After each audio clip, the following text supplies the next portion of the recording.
انسان کا فیتھ تب تک اپرائٹ نہیں ہو سکتا جب تک اس کا دل اپرائٹ نہیں ہوتا، دل ٹھیک نہیں ہوتا، اور انسان کا دل تب تک ٹھیک نہیں ہو سکتا جب تک اس کی زبان ٹھیک نہ ہو. ہمارا ایمان، ہمارا آخرت کا کانسیپٹ کیسے ٹھیک ہوگا جب تک ہمارا دل ٹھیک نہ ہو؟ اور ہمارا دل پتہ ہے کس چیز پہ ڈیپینڈنٹ ہے؟ ہماری زبان پہ. ہم زبان سے کیا الفاظ بولتے ہیں.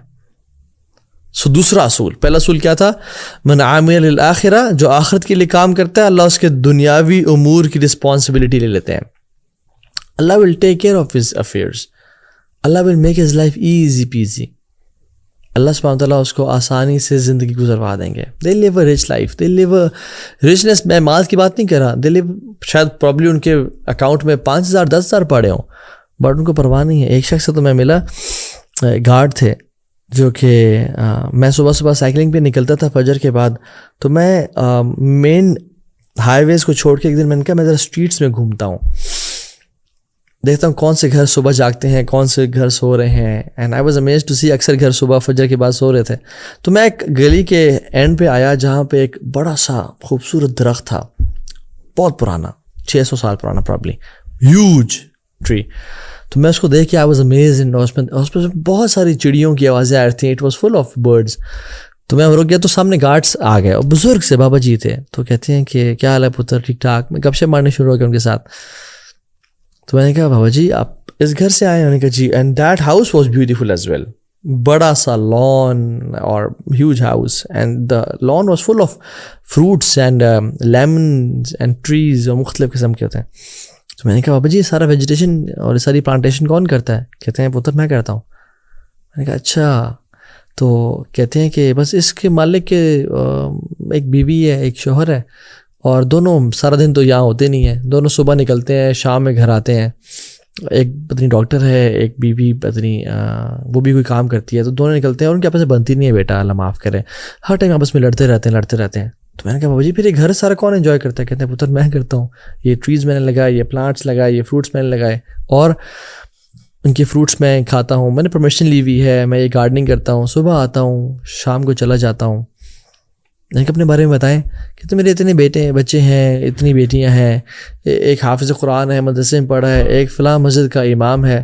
اور یہ کرتے کرتے سبحان اللہ اس نے کہا کہ اللہ کا بڑا شکر ہے جی، اللہ تعالیٰ نے بہت نوازا ہے، I live a beautiful life. And I was like سبحان اللہ یار، this guy is rich, this guy is enjoying his life.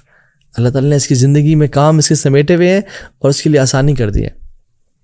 سو دوسرا اصول، من اصلح سریرتہ اصلح اللہ علانیتہ، جو اپنی تنہائیوں کو پاک کر لیتا ہے اللہ تعالیٰ اس کی پبلک لائف، اس کا جو امیج ہے اس کو بہترین بنا دیتے ہیں.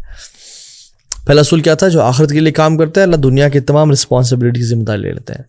دوسری جو شخص اپنی پرسنل اور پرائیویٹ مومنٹس کو پاک رکھتا ہے، ان کی اصلاح کر لیتا ہے، اصلح اللہ علانیتہ، اللہ اس کی جو امیج ہے، جو اس کی پبلک لائف ہے، جو لوگ اس کے بارے میں سوچتے ہیں اور جو ایک اس کا پرسیپشن ہے، اس کو ٹھیک کر لیتے ہیں اور اس کے لیے آسانیاں کر دیتے ہیں لائف میں. امام غزالی رحمہ اللہ احیاء علوم الدین میں واقعہ لکھے آتے ہیں کہ عبداللہ بن دینار اور عمر بن خطاب دونوں جا رہے تھے.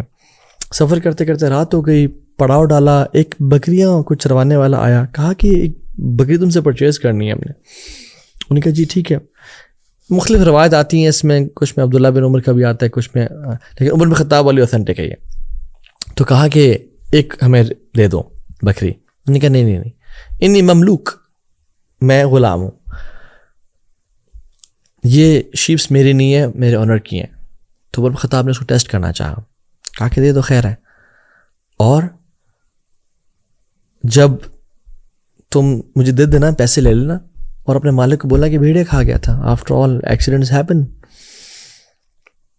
تو اس نے کہا اچھا ٹھیک ہے، میں مالک کو تو یہ بول دوں گا، فماذا اقول للہ، تو میں اللہ کو کیا جواب دوں گا؟